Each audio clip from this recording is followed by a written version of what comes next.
Hello, traders. FX Pip Collector here. Today is Monday, April 15th, and I'm going to be analyzing the pound and yen, starting on the monthly, working my way down to the 1 hour time frame for the full down analysis.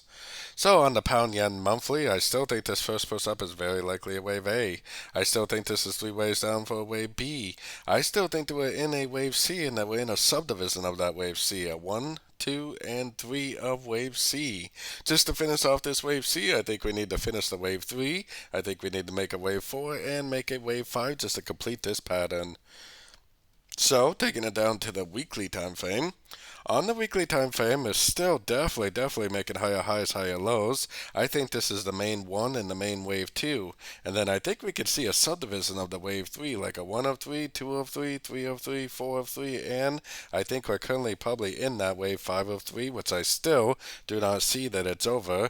I still think it's more likely to go up and take out this high right here, which is the high of wave A, before we actually get that bigger wave 4, which will probably last about 4 to 6 months, and before we go up and make that wave 5.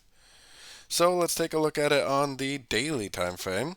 On the daily time frame, it looked like price was trying to push down last week, but it really, I mean, you got to trust the higher time frames, and the higher time frames are definitely still up.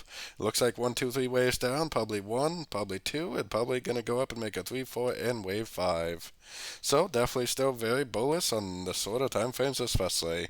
Going down to the 4 hour time frame, I think this is an ABC correction. This is kind of messy, but it is 5 waves up, probably a 1. This is probably an ABC of 2. Probably going up now and going to continue to make higher highs, higher lows in a wave 3. So taking it right down to the 1 hour time frame. On the 1 hour time frame, it looks to me like this is extremely clear to be 3 waves down. 1, 2, 3, probably a wave 2. Now that means we're probably in a wave 3. I know one thing is I would not try to go long right now, and I definitely wouldn't really try to go short either. I would either have to be patiently waiting for a pullback, which may or may not even happen now. I mean, it would be nice if it did, but it also may just keep on drifting up like that. But if a pullback does happen, that's going to be great for us because at the end of that pullback is where we can get long for the continuation of this uptrend. So don't forget to join my free Discord channel down here below, linked on the left, and don't forget to check out my membership program that gives you access to the daily live trading sessions and the swing trade setups at my website, fxpipcollector.com. As always, thank you and happy trading.